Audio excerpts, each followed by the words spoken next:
Hi guys, என்னடா இன்றைக்கி புதுசாக saree வளையல்லாம் போட்டிருக்கேன்னு பார்க்குறீங்களா? இந்த வீடியோ ஷூட் பண்ணிகிட்ருக்கிற இன்றைக்கி பொங்கல் திருநாள், அதனால தான் இந்த கெட்டப் போட்டிருக்கேன். நம்ம எங்கே போனாலும், நம்ம என்ன புதுசாக லாங்குவேஜ் கற்றுக்கிட்டாலும், நம்மளோட மொழியையும் நம்மளோட கலாச்சாரத்தையும் நம்ம எப்போவுமே மறக்கக்கூடாது. புதுசாக நிறையா லேர்ன் பண்ணிக்கலாம், தெரிஞ்சுக்கலாம், தப்பில்லை. பட் நமக்குன்னு இருக்கிறத நம்ம எப்போவுமே ஓன் பண்ணிக்கிறோம். அதுதான் நல்லாயிருக்கும், அதுதான் அழகாகவும் இருக்கும் அப்படின்றது என்னோட ஒரு ஒப்பீனியன். அண்ட் உங்கள் எல்லாருக்குமே இனிய தமிழர் திருநாள் நல்வாழ்த்துக்கள். நம்ம தமிழ் கலாச்சாரத்தில் நிறையா விஷயத்த நம்ம நெக்ஸ்ட் ஜென்ரேஷனுக்கு கடத்தாமலே அப்படியே மறந்து போயிட்டுருக்கோம். அதில் ஒரு விஷயந்தான் சொலவடைகள்.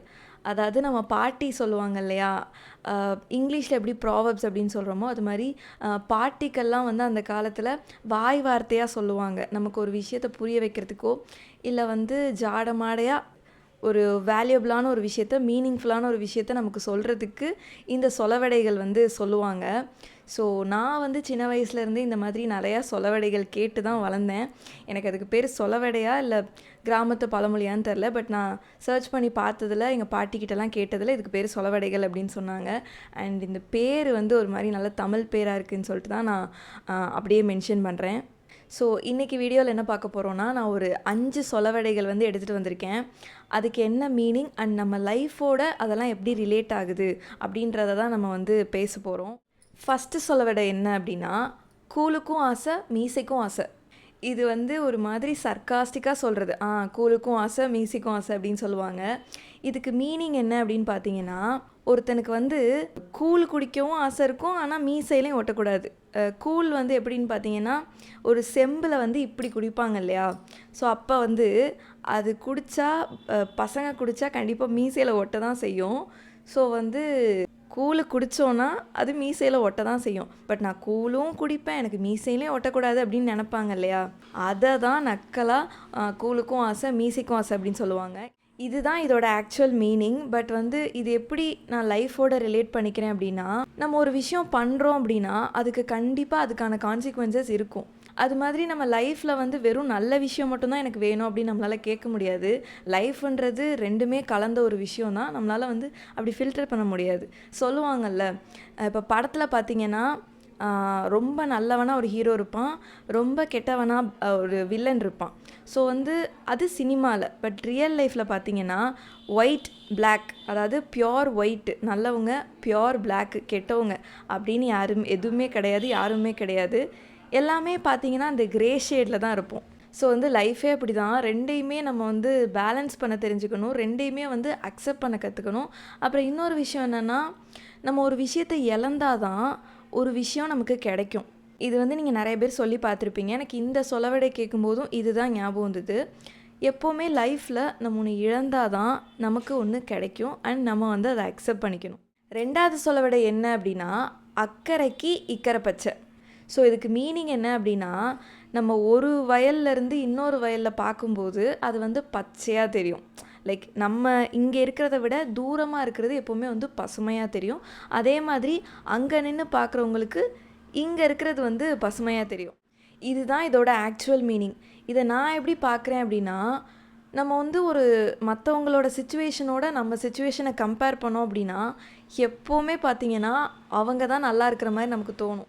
பட் நிஜமாகவே அவன் சைடு போய் பார்த்தா தான் தெரியும் அவன் என்னெல்லாம் கோத்ரூ பண்ணுறான் அப்படின்னு. பட் நமக்கு இங்கேருந்து அங்கே பார்க்குற நமக்கு அது அவங்க நல்லா இருக்கிற மாதிரி தான் தோணும். பர்டிகுலராக இப்போ நமக்கு இந்த மாதிரி தாட் நிறையா வந்துட்டுருக்கு. நான் என்ன ரீசனாக இருக்கும்னு நினைக்கிறேன்னா, இப்போ நம்ம சோஷியல் மீடியாவுக்கு ரொம்ப இன்ஃப்ளூயன்ஸ் ஆகிறோம். லைக் இன்ஸ்டாகிராம், ஃபேஸ்புக், ட்விட்டர், இதுக்கெல்லாம் யோசிச்சு பாருங்களேன். இன்ஸ்டாகிராம், ட்விட்டர் இதிலலாம் என்ன காட்டுறாங்க?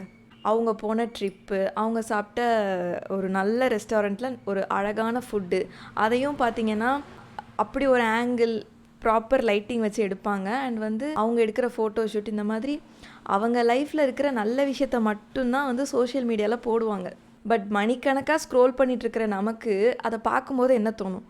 ஓகே, நம்ம லைஃப் தான் ரொம்ப போரிங்காக இருக்குது போல், நம்மளை தவிர எல்லாருமே நல்லா தான் இருக்காங்க அப்படின்னு தோணும். இது உங்கள் எல்லாருக்குமே தோணியிருக்கும். ஏன்னா இப்போ நம்ம அதிகமாக சோஷியல் மீடியாவில் தான் டைம் ஸ்பெண்ட் பண்ணுறதுனால நமக்கு அதையே பார்த்துட்ருக்கும்போது நம்ம அடுத்தவன் சிச்சுவேஷனோட கம்பேர் பண்ணிக்கிட்டே இருக்கோம். ஸோ நம்ம லைஃப் வந்து நமக்கு கொஞ்சம் கஷ்டமாக இருக்கிற மாதிரியும் நமக்கு மட்டும்தான் பிரச்சனை இருக்க மாதிரியும் நினைக்க தோணும். பட் ஆக்சுவலாக பார்த்திங்கன்னா அப்படிலாம் கிடையாது. எல்லாருக்குமே பிரச்சனை இருக்குது. உங்களுக்கு மட்டும் இல்லை, ஈவன் உங்களோட ஒஸ்ட்டான பிரச்சனை இருக்கணும் இருக்கான், உங்களை மாதிரியே பிரச்சனை இருக்கணும் இருப்பான். ஸோ வந்து உங்களுக்கு மட்டும் பிரச்சனை இருக்குது அப்படின்றது வந்து ஒரு இல்யூஷன் தான். 3வது சொலவடை வாயால் கெட்டுச்சான் கௌதாரி. இது வந்து ஒரு சர்க்காஸ்டிக்கான ஒரு சொலவடை. இதுக்கு என்ன மீனிங் அப்படின்னு பார்த்தீங்கன்னா, இந்த கௌதாரி இருக்குல்ல, உங்களுக்கு தெரியும்ல, அது வந்து பேசாமல் இருந்தால் கூட அது தப்பிச்சிருக்கும். ஆனால் அது ஒரு சவுண்டு போடும் இல்லையா, அதனாலேயே அது வந்து அது எனிமிக்கு ட்ராப் ஆகிடுமா. ஸோ வந்து அது அமைதியாக இருந்திருந்தா கூட அந்த இடத்துல அது தப்பிச்சிருக்கும். பட் அந்த சவுண்டு போட்டு வாயாலே அது கெட்டுரும். நம்ம லைஃப்பில் ஒரு சில சுச்சுவேஷன்லாம் நம்ம பேசுகிறத விட அமைதியாக இருந்தாலே அது ஒரு மாதிரி ஸ்மூத்தாக முடிஞ்சிடும். பட் நாம் என்ன பண்ணுவோம், பேசியே எக்ஸ்பிளைன் பண்ணியே அதை வந்து ருயின் பண்ணி விட்டுருவோம். இந்த சொல்லுவாங்கள்ல, இடம் பொருள் ஏவல் தெரிஞ்சு பேசணும் அப்படின்னு. அதாவது நம்ம யாருக்கிட்ட என்ன பேசணும், எந்த நேரத்தில் எதை சொல்லணும், எதை சொல்லக்கூடாது அப்படின்றத தெரிஞ்சு தான் நம்ம பேசணும். ஏன்னா வெறும் வார்த்தை தானே அப்படின்னு நீங்கள் அதை சாதாரணமாக நினச்சிடாதீங்க. ஏன்னா ஒரே ஒரு வார்த்தைக்காக பேசாமல் போன எத்தனையோ ஃப்ரெண்ட்ஸ் இருக்காங்க, எத்தனையோ சொந்தக்காரங்க இருக்காங்க. ஸோ வந்து ஒரு வார்த்தைன்றதுக்கு அவ்வளோ ஒரு பவர் இருக்குது. ஸோ அதை வந்து நீங்கள் ப்ராப்பராக யூஸ் பண்ணணும். 4வது சொலவடை என்ன அப்படின்னா, சிரிக்க சொல்கிறவன் சீரழிய சொல்லுவான், அழ சொல்கிறவன் நம்ம நல்லதுக்கு சொல்லுவான். இந்த விஷயம் வந்து பொதுவாகவே எல்லோரும் சொல்லுவாங்க. இதுக்கு என்ன மீனிங் அப்படின்னா, ஒருத்தன் வந்து நம்ம மூஞ்சிக்கு முன்னாடி சிரித்து நம்மக்கிட்ட பேசுகிறவன் வந்து அந்தளவுக்கு ஒரு நல்ல இன்டென்ஷன் இருக்காது. இதுவே நம்ம மூஞ்சியில் அடித்த மாதிரி பேசினாலும் அவனுக்கு வந்து நல்ல இன்டென்ஷன் இருக்கலாம். எனக்கு இந்த ஒரு சொலவடையை நினைக்கும் போதே எனக்கு வந்து இந்த பீப்புள் தான் ஞாபகம் வராங்க. யாருன்னா, ஸ்ட்ரைட் ஃபார்வர்டாக பேசுகிறவங்க. யோசிச்சு பாருங்களேன், உங்கள் ஃப்ரெண்ட்ஸ் கேங்லேயோ இல்லை உங்கள் ஃபேமிலிலேயோ ஸ்ட்ரைட் ஃபார்வர்டாக பேசுகிற ஒருத்தங்க இருந்தாங்கன்னா கண்டிப்பாக உங்கள் யாருக்குமே அவங்கள பிடிக்காது. இப்போ நான் சொல்லும்போது உங்களுக்கு கண்டிப்பாக யாராவது ஒருத்தவங்க மைண்டில் வந்திருப்பாங்க. அவங்க வந்து நீங்கள் என்ன நினச்சாலும் பரவாயில்ல அப்படின்னு சொல்லிட்டு மூஞ்சிக்கு நேராக சொல்லிடுவாங்க. அவங்க சொல்கிறது உங்களுக்கு ரொம்ப கசப்பாக இருக்கலாம், ரொம்ப ஹார்ஷாக இருக்கலாம், இவன்டா இப்படி இருக்கான் அப்படின்னு தோணலாம். பட் அவன் மோஸ்ட்லி உங்கள் நல்லதுக்கு தான் சொல்லுவான். நீங்கள் கோச்சிக்கிட்டாலும் பரவாயில்ல அப்படின்னு ஹானஸ்ட்டாக உங்களுக்கு ஒப்பீனியன் சொல்கிற ஒரு ஃப்ரெண்ட் உங்களுக்கு இருந்தால் கூட அது பெரிய விஷயம். அவன் பொக்கிஷம் மாதிரி. 5வது சொலவடை என்ன அப்படின்னா, பிள்ளையும் கிள்ளி விட்டுட்டு தொட்டிலையும் ஆட்டுறது.